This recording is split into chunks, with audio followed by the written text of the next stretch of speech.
Yang terhormat Kepala SD Negeri 2 Bojonegoro, yang terhormat Bapak Ibu SD Negeri 2 Bojonegoro, dan tak lupa anak-anakku dari kelas 1 sampai 6 yang ibu sayangi dan ibu banggakan. Pertama-tama mari kita panjatkan puji syukur kehadiran Allah Subhanahu wa taala yang mana pada pagi hari ini kita diberikan kenikmatan, kerahmatan, kesehatan serta taufik hidayahnya untuk menuntut ilmu atau thalabul ilmi. Maka kita ikrarkan dengan bacaan tahmid alhamdulillahirabbil alamin. Allahumma sholli ala sayyidina Muhammad. Salam serta salam tercurahkan kepada baginda Nabi Agung Muhammad sallallahu alaihi wasallam yang telah menjadi suri tauladan kita, orang-orang muslim, dan tentunya akan kita nantikan syafaatnya besok di yaumul akhir. Allahumma amin. Lanjutan acara yang mana kita pada pagi hari ini akan memperingati Isra Mi'raj Nabi Muhammad sallallahu alaihi wasallam, yang mana acara yang pertama itu kita bunga dengan bacaan bismillah bersama-sama.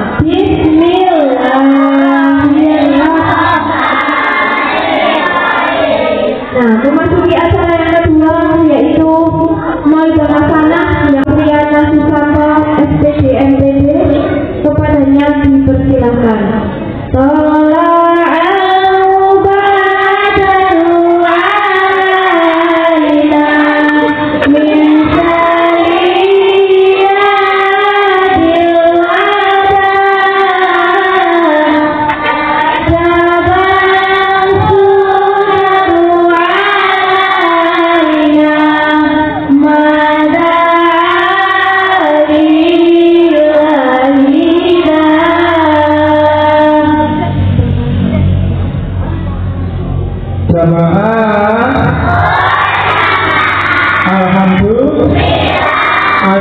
Assalamualaikum warahmatullahi wabarakatuh.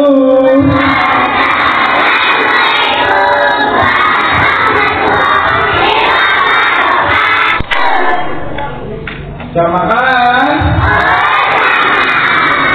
tetap semangat.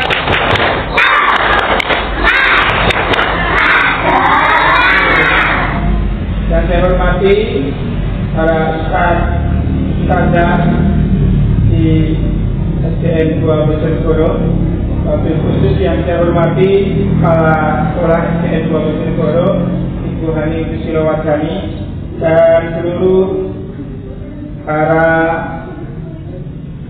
siswa-siswi, santri-santriwati di majelis ilmu di Madrasah Diniyah SDN 2 Bojonegoro yang berbahagia, yang dikasihi. Alhamdulillah alamin. Alhamdulillahilladzi arsala rasulahu bil huda wa dinil haqq liyudhhirahu 'ala dini kulli. Asyhadu an la ilaha illallah wahdahu la syarika lah wa la na'budu illa iyyahu wa huwa ni'mal maula wa ni'man nasir. Wa asyhadu anna Muhammadan abduhu wa rasuluhu sallallahu alaihi wasallam wa ala alihi wa ashabihi amma. Qulullahu ta'ala fi kitabil karim, la in syakartum la azidannakum wa la in kafartum inna adzabi lasyadid. Wa qala rabbi sabbi sadri wa yassir amri wahlul 'uqdatam min lisani yafqahu qawli. Amma.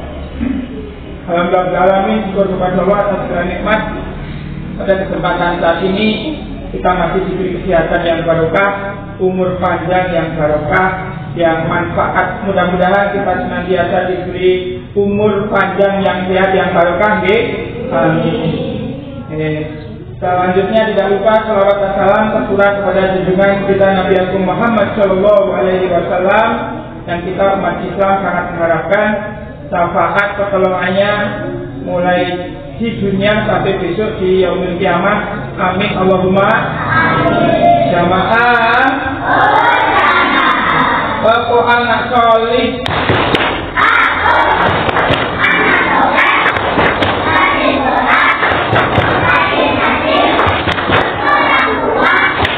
dihormati, kita Islam sampai mati.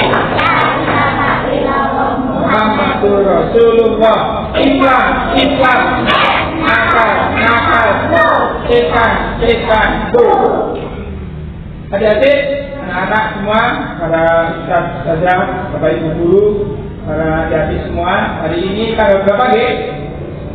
Tanggal 17 Februari tahun 2023. Sebentar lagi hari Sabtu, itu tanggal 18 Februari. Itu hari tanggalnya merah ya. Kenapa tanggalnya merah? Ya betul, karena diwarnai, betul. Tapi ada maksud tujuannya. Kenapa tanggal 18 itu dimerahkan, diliburkan? Karena untuk memperingati peringatan besar bagi umat Islam, yaitu Isra Mi'raj. Isra Mi'raj itu apa? Ada yang tahu? Belum ada yang tahu. Makanya kesempatan saat ini Pak Sri ingin sedikit berbagi ilmu apa itu Isra Mi'raj.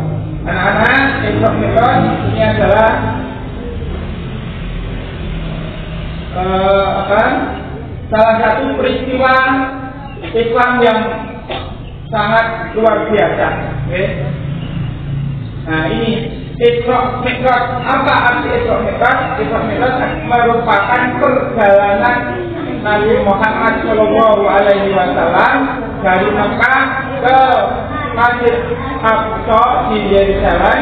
Kemudian Nabi Muhammad SAW dinaikkan ke langit ke-7 atau Sidratul Muntaha. Ini maksud yang dikatakan Isra Mi'raj. Isra Mi'raj itu terdiri dari dua kata, jamaah. Jadi Isra itu merupakan perjalanan Nabi Muhammad dari Mekah ke Masjid Al-Aqsa di Yerusalem. Itu Isra. Jadi perjalanan antar wilayah dalam satu kawasan dunia, itu Isra.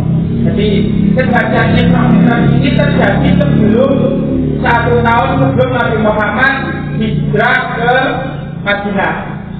Isra itu merupakan perjalanan Nabi dari Mekah menuju Masjidil Aqsa.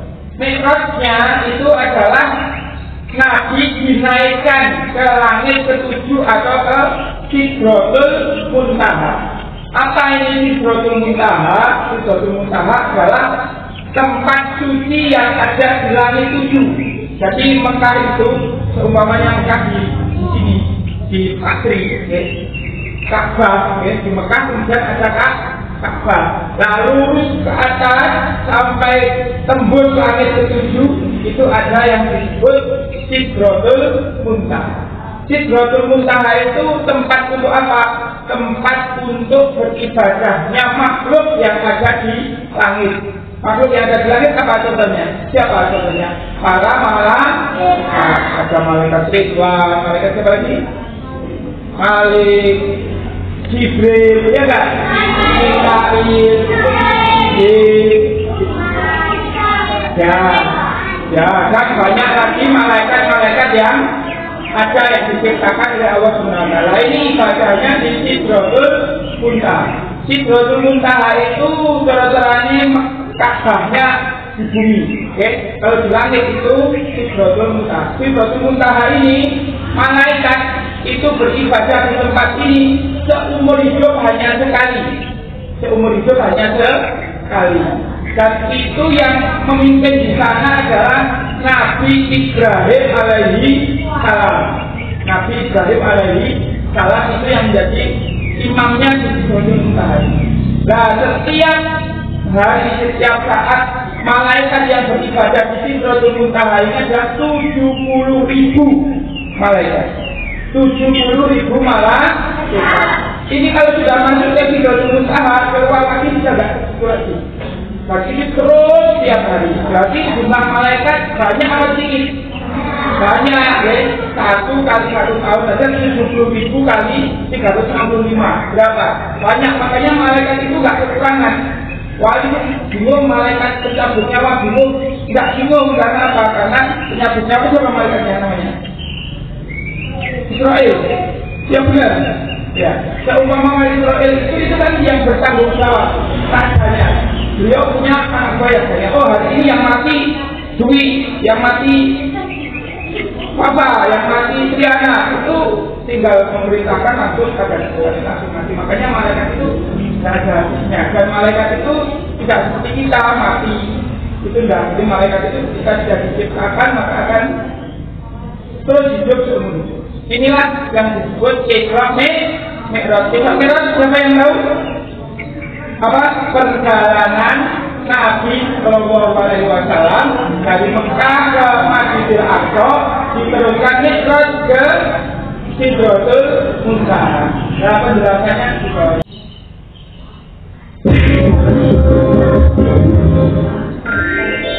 Kisah Nabi Muhammad Shallallahu Alaihi Wasallam, peristiwa Isra Mi'raj yang menakjubkan.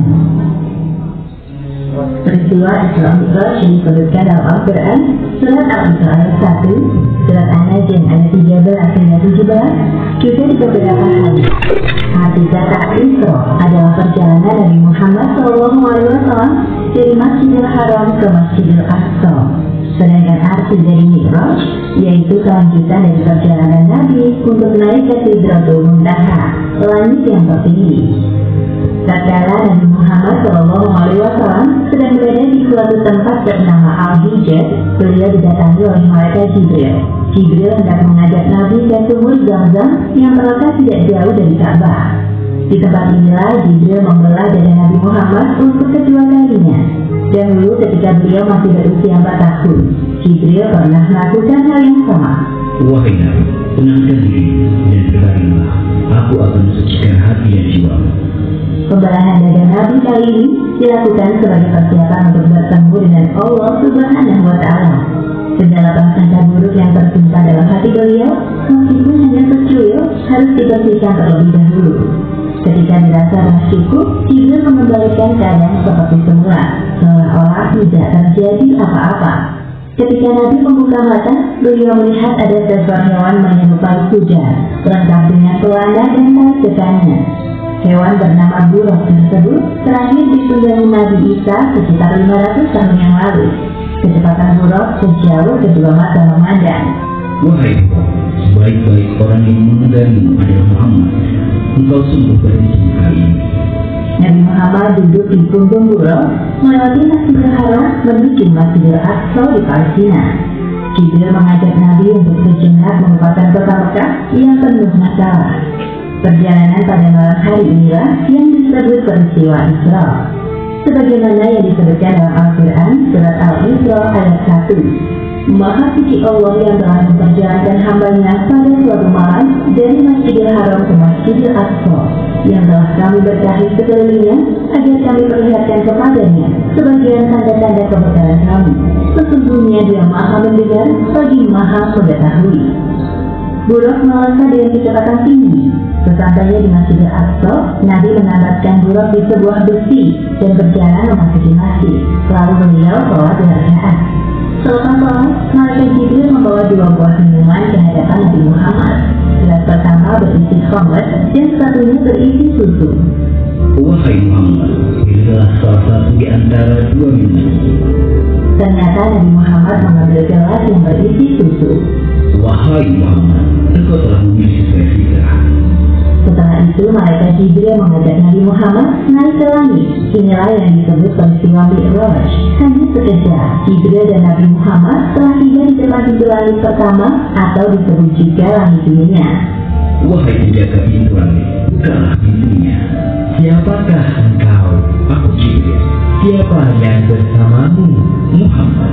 Apakah dia telah diutus kembali? Ya, Muhammad telah diutus. Malaikat penjaga pintu langit segera membukakan pintu dan menyapa Nabi Muhammad. Selamat datang di langit dunia, wahai Muhammad. Sungguh orang terbaik telah datang. Jibril dan Nabi Muhammad memasuki langit yang pertama. Mereka berjalan melewati seorang laki-laki dengan 2 huruf manusia di samping kanan kirinya. Ketika melihat ke arah sana, laki-laki itu tertawa. Sedangkan ketika laki-laki itu melihat ke arah kiri, beliau tampak sedih. Siapakah laki-laki itu, wahai Jibril? Dia adalah Adam, manusia sekaligus Nabi pertama di bumi. Ucapkan salam kepadanya. Nabi Adam yang mengetahui kedatangan Nabi Muhammad langsung mengenali beliau dan menyapa dengan hangat. Assalamualaikum warahmatullahi wabarakatuh. Waalaikumsalam warahmatullahi wabarakatuh. Selamat datang, wahai pelaku yang soleh. Malaikat Jibril menjelaskan penampakan para ruh di sekitar Nabi Adam kepada Nabi Muhammad. Para ruh sebelah kanan beliau adalah ruh para syuhada, sedangkan ruh yang berada di sebelah kiri beliau adalah ruh orang-orang yang besar. Selain itu, Nabi Muhammad juga diperlihatkan azab bagi orang yang gemar memakan harta anak yatim. Selanjutnya, Jibril mengajak Nabi Muhammad untuk naik ke langit kedua. Jibril kembali meminta izin kepada malaikat pertanyaan yang sama seperti sebelumnya. Tunggu, kamu terbaik telah datang. Di langit kedua ini, Nabi Muhammad bertemu dengan Nabi Yahya dan Nabi Isa. Jibril mengingatkan Nabi Muhammad untuk menyapa keduanya. Assalamualaikum warahmatullahi wabarakatuh. Waalaikumsalam warahmatullahi wabarakatuh. Selamat datang, wahai Nabi Muhammad yang saleh. Semoga kebaikan selalu tercurahkan kepadamu. Kemudian Jibril mengajak Nabi Muhammad untuk naik ke langit ketiga. Di sana mereka bertemu dengan laki-laki yang sangat indah parasnya. Wahai Muhammad, inilah Nabi Yusuf. Sapalah beliau. Assalamualaikum, wahai Nabi Yusuf. Aku Muhammad. Waalaikumsalam. Ya, aku telah mengenalmu, wahai Nabi Muhammad. Semoga aku selalu diliputi kebahagiaan. Lalu mereka naik ke langit keempat dan bertemu dengan Nabi Idris. Ternyata Nabi Idris telah mendengar tentang Nabi Muhammad dan mendoakan kebaikan untuk beliau. Selamat datang, wahai saudaraku yang soleh, Nabi yang saleh. Semoga engkau selalu dilimpahkan kesehatan untuk berdakwah kepada umatmu. Selanjutnya, Jibril melanjutkan perjalanan menuju langit kelima. Di sana Nabi Muhammad melihat Nabi Harun dan menyapanya. Nabi Harun menyambut beliau dan mengakui kenabian Muhammad. Ketika sampai di langit ke-6, Nabi Muhammad melihat sosok Nabi Musa. Nabi Musa membalas salam dan mengakui kenabian beliau. Namun tiba-tiba Nabi Musa menangis. Jibril yang penasaran bertanya kepadanya.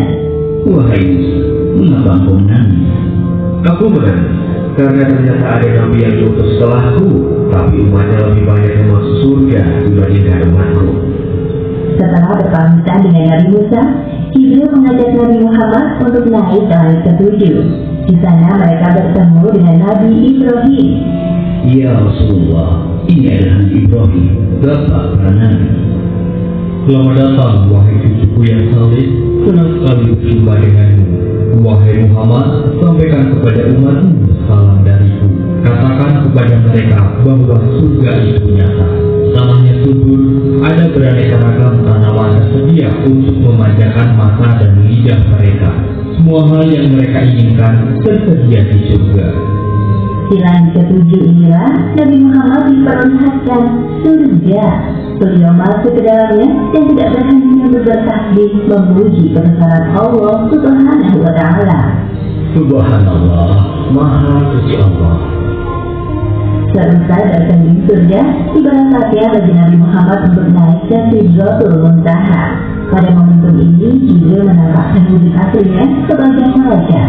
Wahai Rasulullah, sebentar lagi engkau akan bertemu dengan Sang Penciptamu. Namun, aku tidak bisa mengatakanmu. Sebagaimana yang disebutkan dalam Al-Quran surat An-Najm ayat 13 hingga 18. Dan sesungguhnya Muhammad telah melihat Jibril itu dalam rupanya yang asli pada waktu yang lain, yaitu di Sidratul Muntaha, di dekatnya ada surga tempat tinggal. Muhammad melihat Jibril ketika Sidratul Muntaha diliputi oleh sesuatu yang meliputinya. Penglihatannya, Muhammad tidak berpaling dari yang dilihatnya itu dan tidak pula melampauinya. Sesungguhnya dia telah melihat sebagian tanda-tanda kekuasaan Tuhannya yang paling besar. Tiba-tiba Nabi Muhammad dinaikkan lagi menuju Allah Subhanahu wa Ta'ala. Tubuhnya mendekat kepadanya dalam jarak yang tidak jauh. Namun Nabi Muhammad tidak dapat melihat Allah Subhanahu wa Ta'ala secara langsung. Beliau melihat Allah Subhanahu wa Ta'ala dengan hatinya. Pada saat itulah Allah Subhanahu wa Ta'ala mewajibkan hambanya untuk sholat 50 kali sehari semalam. Setelah Nabi Muhammad menerima tugas dari Allah Subhanahu wa Ta'ala, beliau turun. Di langit ke-6 Nabi Muhammad berjumpa dengan Nabi Musa. Mereka saling berbincang. Wahai Nabi Muhammad, apa yang Allah perintahkan kepadamu? Sesungguhnya Allah Subhanahu wa Ta'ala mewajibkan kepada umatku untuk sholat 50 kali sholat sehari semalam. Kembalilah wahai Muhammad, mintalah keringanan kepada Allah. Aku yakin umatmu akan keberatan dengan hal ini. Nabi Muhammad mulai berpikir dan terdapat Jibril, sedangkan Jibril menyetujui apapun keputusan Nabi. Akhirnya Nabi Muhammad kembali naik untuk menghadap Allah. Nabi Muhammad meminta keringanan untuk umatnya. Maka Allah Subhanahu wa Ta'ala meringankannya menjadi 10 waktu sholat. Kemudian Nabi Muhammad kembali ke langit ke-6 dan bertemu dengan Nabi Musa. Dengan jawaban dari Nabi Muhammad, Nabi Musa menyuruh beliau untuk meminta keringanan lagi. Kembalilah kepada Rabbmu. Aku sangat yakin umatmu tidak akan sanggup melakukannya. Nabi Muhammad kembali menghadap Allah Subhanahu wa Ta'ala. Lalu Allah Subhanahu wa Ta'ala meringankan menjadi 5 kali waktu sholat. Nabi turun lagi ke langit ke-6. Di sana Nabi Musa telah menunggu Nabi Muhammad. Nabi Musa kembali menyarankan beliau untuk kembali meminta keringanan kepada Allah Subhanahu wa Ta'ala. Wahai Nabi Musa, aku telah maklum dan Rabbku. Aku rela dengan keputusan ini. Kemudian Nabi Muhammad berpamitan dengan Nabi Musa dan meneruskan perjalanan. Ketika itu terdengar suara dari langit. Wahai Muhammad, engkau telah menyetujui fatwaku dan aku telah memberikan keringanan untuk para hambaku. Perintah sholat 5 waktu nilai pahalanya sama seperti 50 waktu dalam sehari semalam. Allah Subhanahu wa Ta'ala sangat menyukai ibadah sholat karena membuat umatnya terus ingat kepadanya. Serangkaian perjalanan Isra Mi'raj Nabi Muhammad akhirnya usai. Setibanya di Masjidil Aqsa, Malaikat Jibril menghadirkan para nabi-nabi terdahulu untuk menjadi makmum sholat Nabi Muhammad. Setelah itu, Nabi Muhammad naik ke punggung Buraq untuk kembali ke Mekah dan tiba di sana sebelum pagi hari. Demikianlah akhir kisah peristiwa Isra Mi'raj yang menakjubkan. Hikmah yang dapat kita ambil dari kisah ini diantaranya: pertama, peristiwa Isra Mi'raj merupakan sebuah penghormatan dan penghibur bagi Nabi Muhammad setelah ditimpa ujian yang bertubi-tubi, seperti ditinggalnya Abu Thalib, Khadijah, penyerangan penduduk Taif. Namun beliau berhasil melewati semua itu dengan sabar dan tawakal. Kedua, hendaknya kita bergegas melaksanakan sholat ketika telah masuk waktu, karena Nabi Muhammad telah meminta keringanan kepada Allah Subhanahu wa Ta'ala untuk sholat hanya 5 kali sehari semalam. Wallahu a'lam bishawab.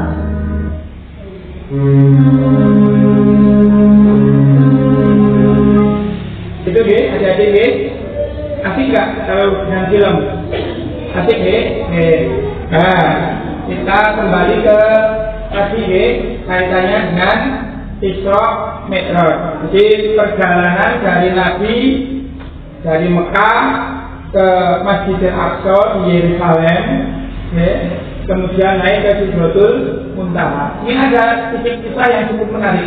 Jadi ketika Nabi Muhammad dari Mekah ke Masjidil Aqsa, buruknya itu disambatkan di tempat penambatan sebelum masuk ke masjid. Nah, kalau sekarang tempat penambatan buruk itu disebut tembok ratapan. Nah, tembok ratapan itu digunakan untuk kaum Yahudi untuk berdoa, menangis sambil berdoa di tembok ratapan. Nah, tembok ratapan inilah tempat parkirnya buruk ketika Nabi Muhammad masuk ke Masjid Aqsa mengimami para nabi. Itu sedikit cerita terkait dengan buruk. Nah, buruk itu tadi tidak seperti udah itu tadi, tidak betul, hanya itu tadi hanya ilustrasi saja. Anak-anak itu punya bayangan. Sebenarnya buruk itu bukan seperti itu, bukan seperti itu. Itu jamaah. Sekarang ada pertanyaan perhatian terkait dengan Isra Mi'raj. Tapi ada 6 amplop ya. 6 amplop berisi ya sedikit uang nanti buat jajan tak kira ya kawarin, tetapi cukup untuk menghilangkan hujah terkait dengan Isra Mi'raj. Isra Mi'raj ini utamanya adalah terkait dengan ibadah apa namanya? Sholat, ya, sholat. As-sholat itu imaduddin. Sholat itu tiangnya agama. Jadi kalau orang Islam mengaku Islam, dia kudu tetap itu sholat. Karena sholat itu adalah ibadah wajibnya umat Islam. Siapa nantinya yang agama Islam itu? Alhamdulillah. Siapa yang nantinya tahu sholat itu?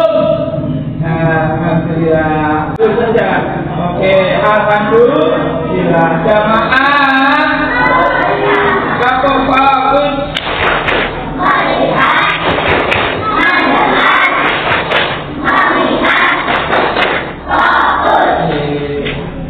konsentrasi. Aku konsentrasi. Karena aku ingin tahu. Guruku ketika aku yang mendengarkan. Iya. Gitu ya. Jadi sholat itu pasca mencegah anil mungkar dari kemungkaran. Jadi sholat itu di samping tiang agama bagi kita umat Islam, dengan kita tertib sholat itu bisa mencegah kita dari kemungkaran, dari hal-hal yang jelek.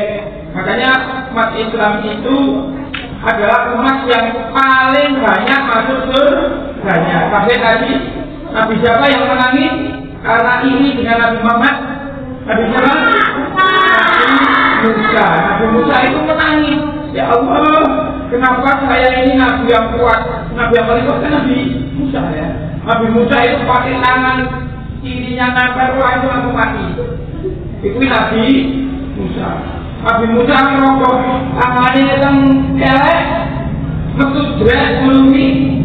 Kurang mampu lagi, tapi bercahaya. Sama dengan Nabi Muhammad itu sama. Ketika masuk ke tiang itu keluar itu bercahaya. Ini Aksriana menggunakan Fakri, oke, dan kita kasih makhluk. Ya, jadi salah satu mukjizat Nabi Musa itu selain tangan-tangannya itu sampai malaikat cabut nyawa itu mau cabut nyawa Nabi Musa itu sampai di situ siapa kamu? Saya diperintah Allah untuk mencabut nyawamu. Begitu sama Nabi Musa itu pakai tangan begitu malaikat itu langsung abu naik ke langit lapor kepada Allah. Ya Allah, hari itu disuruh perintah untuk mencabut Nabi Musa itu nggak mau. Ya wes Musa dikai waktu silakan dia suruh apa menempelkan tangannya ke punggung sapi, ya, kemudian bulu-bulu yang menutupi tangannya itulah sebagai tambahan usia Musa. Dasarnya apa di mulut ini? Belum berapa? Pasti belum banget. Soalnya kan kalau itu mungkin ewanan tahun loh.